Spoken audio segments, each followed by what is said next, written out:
তবু মেঘটার নীল, এক মানুষের সাথে আরেক মানুষের থাকবে হাজার মিল। হিংসা, লোভ, ঘৃণা এছাড়া দেখি না কারো মনে, শুধুই মায়া। জীবন সে তো ধূপ ছায়া, ধূপ ছায়া।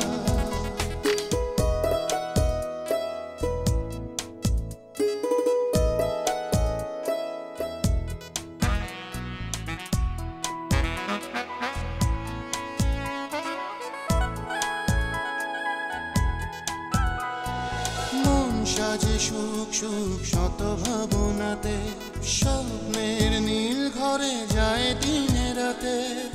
গল্পের বৃত্তে আনা গোনা, দুঃখ সুখেই বোনা। এক মানুষের সাথে আরেক মানুষের থাকবে হাজারো মিল। হিংসা, লোভ, ঘৃণা এছাড়া দেখি না কারো মনে, শুধুই মায়া। জীবন সে তো ধূপ ছায়া, ধূপ ছায়া।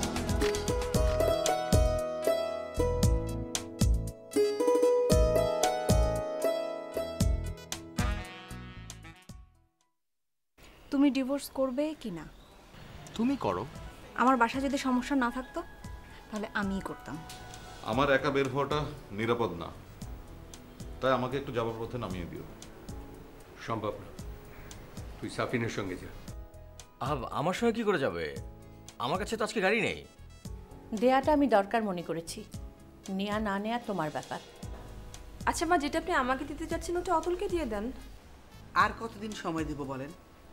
যখন তখন বলে বসে কিছুদিন আলাদা থাকো। এসব কি? আপনাদেরও যেমন সম্মান আছে, আমাদেরও সম্মান আছে। জি, তা তো অবশ্যই থাকবে। আর সব দিক বিবেচনা করেই তো আমি ডেট করতে চেয়েছিলাম।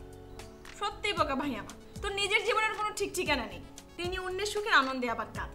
আরে সবাই যদি ভালো মানুষ হয়, সুস্থভাবে জীবনযাপন করে, তাহলে অসুস্থ লোকের অভাব পড়ে যাবে না।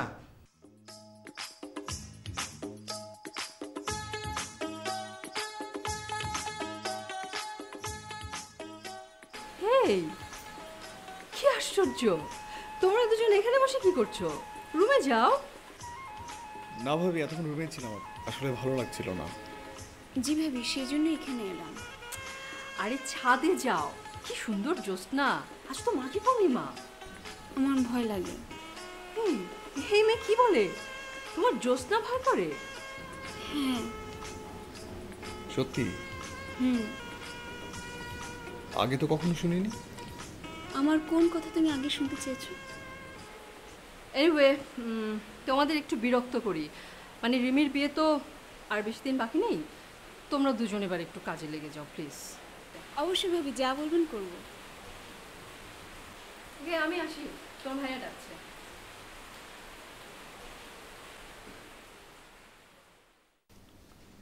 নুদরাত, রিমির বিয়ের ব্যাপারে কোনো কথা বলবে না।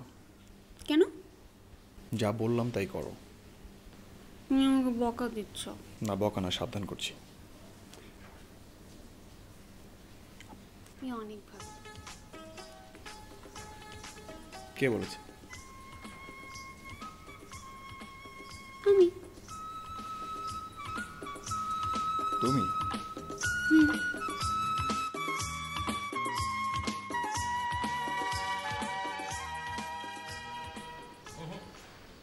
শোন শোন শোন, আমি শর্ত ফর্ত দিয়ে বিয়ে করা যাবে না। ওরা কি বলেছে? ওরা বলেছে তোকে বিদেশ চলে যেতে হবে, দেশে থাকতে পারবি না। এখন এটা তো সম্ভব হতেও পারে, নাও হতে পারে। রাইট, একদম ঠিক কথা বলেছো। কিন্তু ওরা যে যুক্তিটা দিয়েছে, ওদের যুক্তিকে তো ইগনোর করার কোনো উপায় নেই। ফাইন, তাহলে আমাদের অন্য মেয়ে খুঁজতে হবে, মেয়ের তো আর অভাব নেই। কিন্তু মাহিন ভাইয়ের কথা শুনে কোনো ফ্যামিলির লোকজন আমাদের কাছে মেয়ে দেবে না। তা তুই কি করতে চাস? ওখানে বিয়ে করবি? বিয়ে করে বিদেশ চলে যাবে? আমি কনফিউজড, আসলে কি এটা করা সম্ভব? আরে সেই জন্যই তো বলছি এক জায়গায় ঘুরপাক না খেয়ে মাকে বল অন্য মেয়ে দেখতে। আরে বাবা আমি তো সেই কবে থেকেই বলছি তোমরা একটু মেয়ে দেখো, কথা বল। মেয়ে দেখো, কেউ তো আমার কথার কোনো গুরুত্ব দিচ্ছ না। আমি মাকে বলছি, ওকে?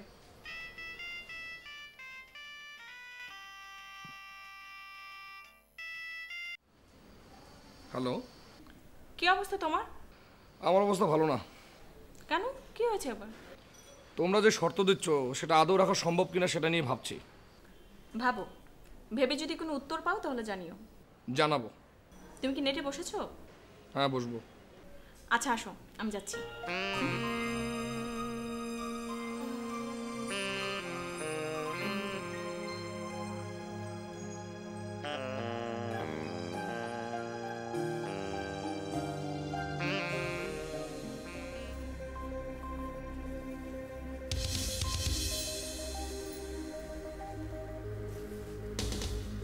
তোমার যেদিন টাকা হবে, যখন তুমি অ্যাপার্টমেন্ট কিনতে পারবে, তখন আমি এখানে ফিরে আসবো, এর আগে না। এভাবে বারবার অপমানিত হয়ে এখানে থাকা সম্ভব না আমার পক্ষে। সরি। আমি তো 2-1 দিনের মধ্যে বাসা ভাড়াই নিচ্ছি। তোমাকে বহুবার বলেছি অতুল, ভাড়া বাসায় আমি উঠবো না। বারবার করে আমি বলেছি যে আসো, আমি টাকা দিচ্ছি ফ্ল্যাট কিনো। না, তুমি কিনবে না, তোমার ইগোতে লাগে আমার টাকা দিয়ে ফ্ল্যাট কিনতে। ফাইন, যাচ্ছি বাবার বাসায় আমি। তাহলে প্লিজ তুমি যাও। প্লিজ ছাড়ো।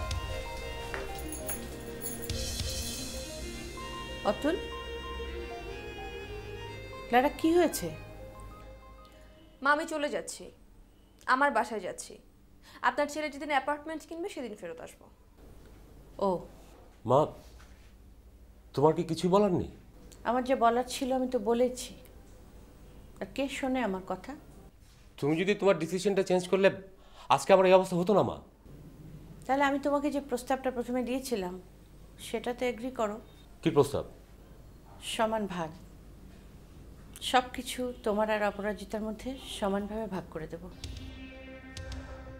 মা, মা এটা কি করে হয়? ইম্পসিবল এটা। কি হয় আর কি হয় না আমার জানার দরকার নেই। তুমি রাজি কিনা সেটা বলো। আচ্ছা ঠিক আছে, আমি তোমাকে পরে জানাচ্ছি।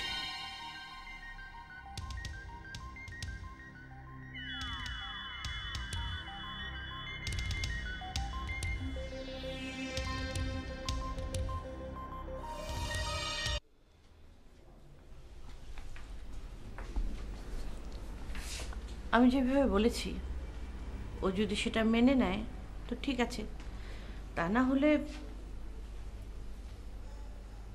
আম্মু শোনো, তুমি যেভাবে বলেছো আমি সেভাবে সব কিছু বদলেছি। এরপরে আর কোনো রিকোয়েস্ট তুমি আমাকে করবে না। ঠিক আছে, আর কোনো রিকোয়েস্ট তোমাকে আমি করব না। কিন্তু ভাইয়া শোনার পর কি বললো? বলেছো জানাবে। ও, তুমি কি থাকছো আজকে? সাফিন আসার কথা, ও আসলে চলে যাব। আচ্ছা, তো ফোন দাও, দেখো কোথায় করো।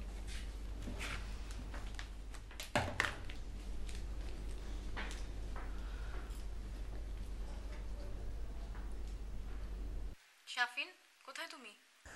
বাসাতে। তুমি আসবে না? হ্যাঁ আসবো, তবে একটু দেরি হবে।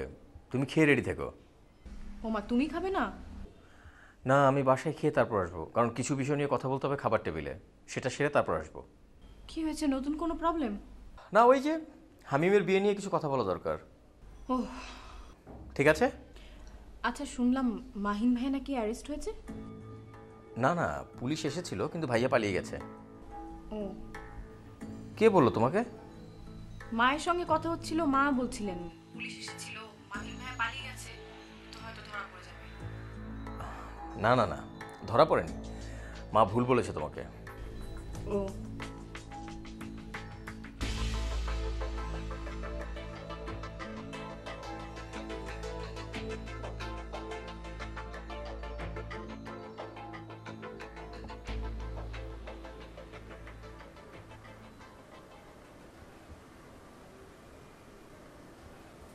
তোমার মাথায় কি হয়েছে? আমি তোমাকে জিজ্ঞেস করেছি তোমার মাথায় কি হয়েছে? একটু কেটে গেছে। কিভাবে কাটলো? নিশ্চয়ই তপু এসে আঘাত করে যায়নি। তুমি এটা কোনো কথা বললে? তুমি একটু পরে তাই মনে করতে। আচ্ছা ঠিক আছে, বলার দরকার নেই। তুমি কি খাবে? হ্যাঁ খাবো। এখনই খাবে? টেবিল লাগাবো? না এখন না, ঘন্টাখানেক পর। কফি দেব? হাত পুড়ে যাবে না তো আবার? মানে? কফি বানাতে গিয়ে আনমনা হয়ে যদি তোমার হাত পুড়ে যায়, সেটা তো আমাকেই সামলাতে হবে। তার চেয়ে ভালো কফি খাওয়ার দরকার নেই। তুমি আগে মেন্টালি ফ্রি হয়ে নাও, তারপর কফি বানিয়ে খাইও। রাহাত, এভাবে যদি চলতে থাকে তাহলে কি তোমার মনে হয় তোমার আমার একসাথে থাকা সম্ভব? আমি তো অনেক আগে থেকেই জানি তোমার আমার একসাথে থাকা কোনোদিনই সম্ভব না। তাহলে থাকছি কেন? প্রশ্নটা তো আমারও। রাহাত, এখন তপুকে ফোন করে একটু খোঁজ নাও। মানে? বলছি ফোন করে খোঁজ নাও।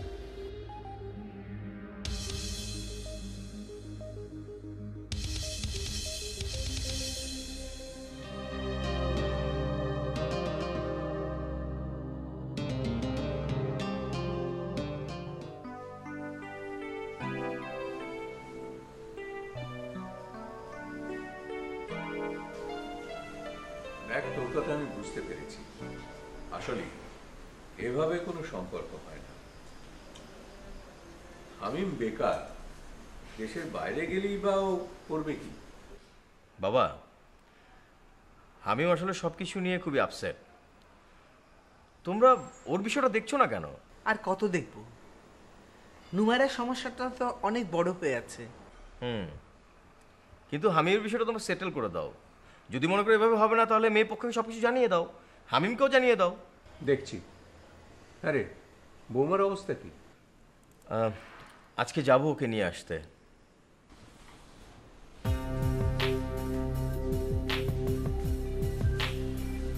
তুই? ও বাড়িতে আর থাকা যাবে না। পুলিশ এসেছিল, আমি অনেক কষ্টে পেছনের দেয়াল টপকে পালিয়ে এসেছি। আর মালিহা? ও তো আগেই ওর বাবার বাড়ি চলে গেছে। কিন্তু ভাইয়া, এ বাড়ি তো তোমার জন্য সেফ না। কেন? আমি ছাদে থাকবো, ওটাই এখন সেফ জায়গা। কিন্তু আমার কাছে মনে হচ্ছে যে তোমার বিদেশে চলে যাওয়াই ভালো। বাবা হেল্প করলে তো যেতেই পারি। হুট করে কিছু করা সম্ভব নয়। তুমি একটু চেষ্টা করে দেখো না, ওকে বিদেশ পাঠিয়ে দিতে পারো কিনা। বাবা প্লিজ, আমার কিন্তু এবার সত্যি সত্যি মনে হচ্ছে দেশে থাকলে আমি আর বাঁচতে পারবো না। ভাইয়া, তুই চল আমার সাথে। তুই আমার রুমে থাকবি। তোর বউ? ও তো ওদের বাড়িতে। ও মাহিন, তুই এখান থেকে চলে যা, আমাদের সবাইকে বিপদে ফেলিস না।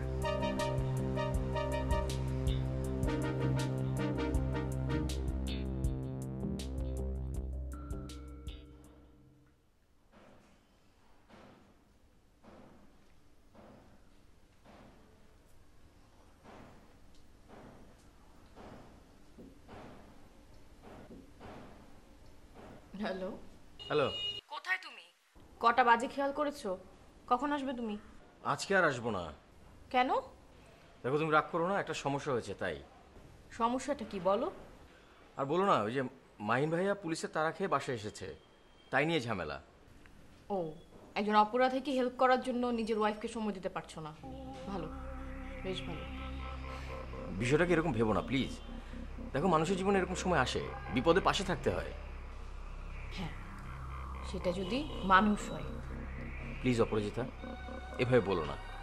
দেখো, মাহিন আমার বড় ভাই, আর তুমি পেছনের কথা না জেনে এভাবে মন্তব্য করা ঠিক না। তুমি যা বলছো ভেবে বলছো? ঠিক আছে, আর আশা লাগবে না তোমার, আর ফোন করাও লাগবে না। ওকে? হ্যালো।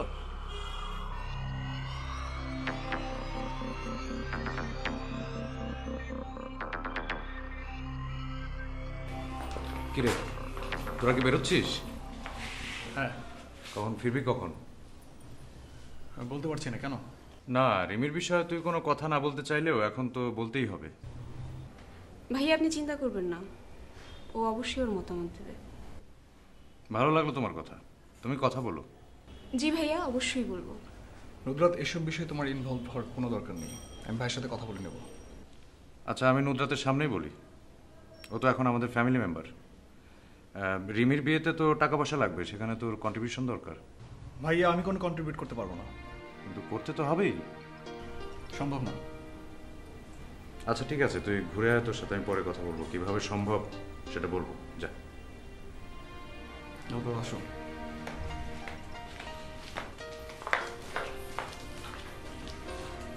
কি হলো, আবার ঝগড়া?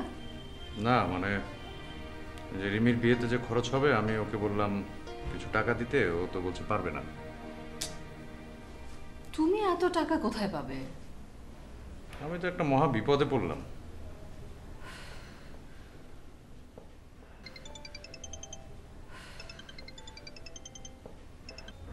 হ্যালো হ্যালো, সাফায়েত বলছো? জি, আসসালামু আলাইকুম। ওয়ালাইকুম আসসালাম। বাবা, তোমাকে কিছু বিষয়ে ক্লিয়ার কথা বলতে চাই। জি বলেন। দেখো, তোমাদের পক্ষ থেকে বলা হয়েছে হামিম যদি বিয়ে করে বাইরে চলে যায় তাহলে তোমরা বিয়ে দেবে, না হলে দেবে না। জি বলা হয়েছে, আর কি কারণে বলা হয়েছে সেটা বোধহয় আপনি জানেন। হ্যাঁ জানি, তবে এসব ব্যাপারে কেউ হলফ করে কিছু বলতে পারে না। হামিম এখনো বেকার, দেশে থাকলে ও হয়তো আমার ব্যবসায় দেখতো। তাই বলছিলাম, এই বিষয়টা কি তোমরা আরেকবার ভেবে দেখলে পারতে না? আচ্ছা, আমি সবার সাথে কথা বলে আপনাকে জানাচ্ছি। ভালো থেকো বাবা। আচ্ছা।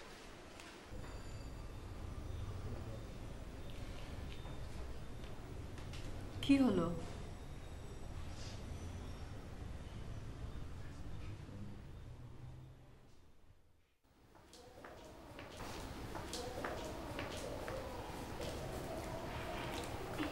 আম্মু, তুমি এখানে রাতে এখানে শুয়েছিলে? আরে এখন কটা বাজে? আমিও ড্রয়িং রুমে রাতে আসিনি, আর তুমি এখানে ঘুমিয়ে গেছো? শপিং কোথায়? আসেনি। কেন? কেন আবার? ওর ভাই পুলিশে তাড়া খেয়ে ও বাড়িতে উঠেছে, এখন ভাইকে শেল্টার দিতে বিজি। মাহিনা আবার? হ্যাঁ আম্মু, আমি আর পারছি না, আমার একদমই ভালো লাগছে না। তুমি ফোন দাও শাফিনকে, আর ওকে আসতে বলো। কি সমস্যাটা হয়েছে সেটা একটু বুঝে দেখো। আম্মু, ভাইয়া কি বেরিয়ে গেছে?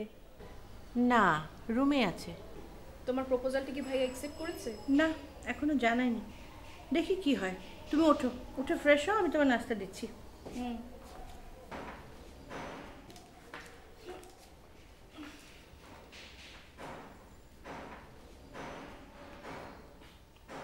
Good morning.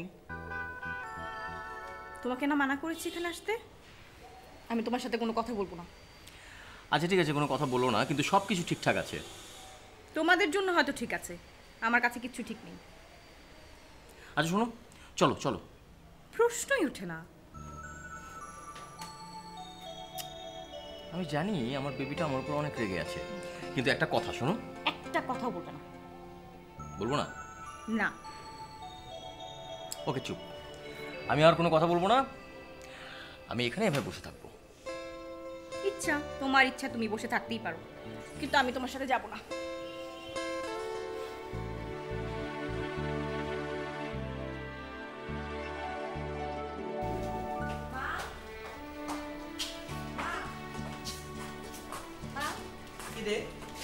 মা, আমি পাসপোর্ট অফিসে যাচ্ছি। ঠিক আছে, যা। পাসপোর্টটা যে কিভাবে হারিয়ে গেল, আশ্চর্য ব্যাপার। তোকে দেখে আজ খুব ভালো লাগছে। সবকিছু আবার নতুন করে শুরু করতে যাচ্ছি তো, সেজন্য। মানে? মানে জীবনে সব কিছুকে আঁকড়ে ধরে রাখতে নেই মা। ফারজান আমার লাইফে একটা অ্যাক্সিডেন্ট, এটা ধরে রেখেই আমাকে এগোতে হবে। কিন্তু ফারজান তো সময় নিল, ওর বাবাও এলেন, তিনিও বললেন। এসব ফেক কথাবার্তা মা, সব ঝামেলা তো ওই ভদ্রলোকের জন্যই হচ্ছে। যাই হোক, আমি আর এই ব্যাপারে কোনো কথাই বলতে চাই না।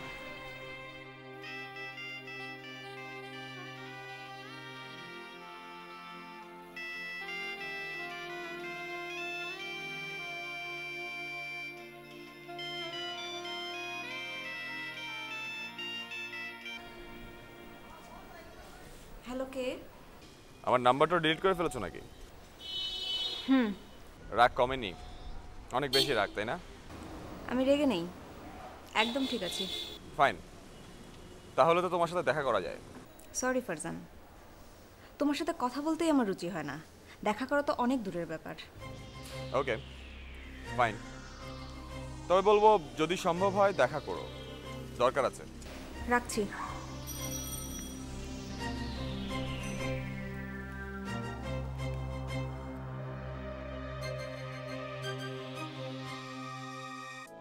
ওই দূর নীলিমা, ওই দূর নীলিমা ছাড়িয়ে গেছে সীমা, ছাড়িয়ে গেছে সীমা, থাকবে তবু মেঘটার নীল। এক মানুষের সাথে আরেক মানুষের থাকবে হাজারো মিল।